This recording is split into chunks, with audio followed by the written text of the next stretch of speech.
laboratoriyamizda 3 fazali uch-ulanli transformatorda bu transformator shu aniqlaymiz. Bunday bizga kerak bo'ladi 3 fazali tarmoq va uch-ulanli transformator.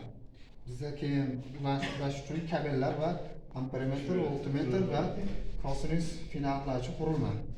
Xo'p, tarmoqqa transformator ulab olamiz.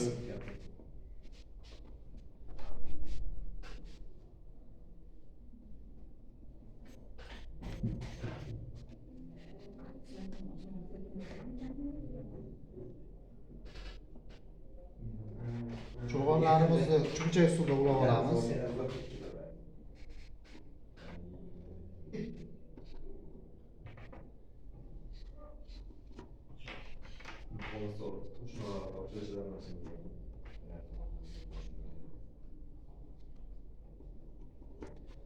Transformatorimizni ulab oldik va bunga kuchlanish beramiz.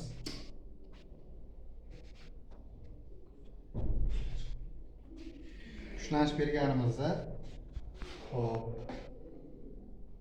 voltmetrimizdan ulab olamiz.